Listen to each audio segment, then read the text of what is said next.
Hello viewers, আসসালামু আলাইকুম। আজকে আমি আপনাদের সঙ্গে শেয়ার করব গোলাপ জামুন রেসিপি। আপনারা কি কখনো পাউরুটি দিয়ে গোলাপ জামুন বানিয়ে দেখেছেন? না দেখে থাকলে আজকে এই রেসিপি আপনার জন্য। আজকে আমি এই রেসিপিতে দেখাবো পাউরুটি দিয়ে গোলাপ জামুন এর রেসিপি। তো চলুন শুরু করা যাক। এখানে আমি কিছু পাউরুটি নিয়েছি। এখন পাউরুটিগুলোর সাইডে কেটে নেব।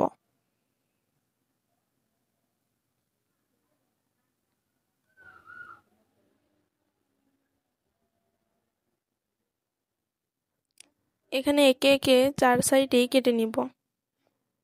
এখানে আমার পাউরুটিগুলো কাটা শেষ। এখন পাউরুটিগুলো ছোট ছোট করে টুকরা করে নিব।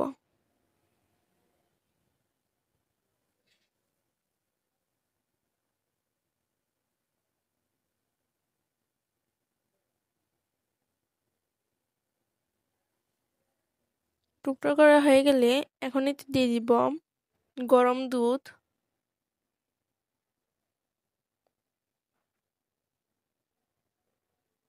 দিয়ে দিব 1 কাপ চিনি এবং হাফ চা চামচ লবণ। এখন এগুলো ভালোভাবে মেখে একটা ডো তৈরি করে নিব।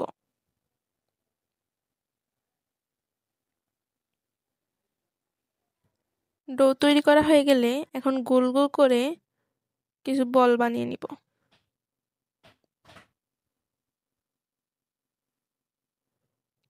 এখন একটি কড়াইতে তেল গরম করে নিব। তেলটা গরম হয়ে আসলে তখন দিয়ে দিব গোলাপ জামুনগুলো। এই গোলাপ জামুনগুলো কম পাওয়ারে লাল লাল করে ভেজে নিতে হবে।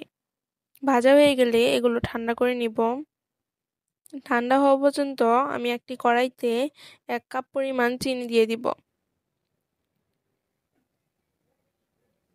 এবং দিয়ে দিব 1 কাপ পানি এবং আরও দিয়ে দিব এলাচ এবং দারুচিনি। চিনিটা গলিয়ে মিষ্টি শিরাটা তৈরি করে নিব।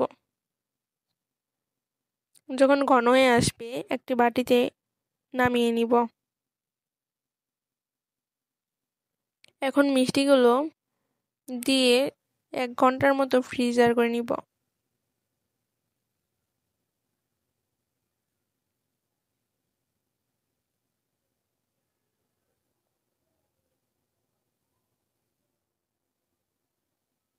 এবং এতে দিয়ে দিব কাঠবাদাম।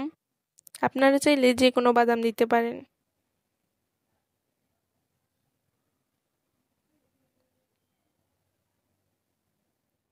তো 1 ঘন্টার পর আমি আপনাদের ফ্রিজ থেকে বের করে দেখাচ্ছি গোলাপ জামুনটা ঠিক কেমন হয়েছে।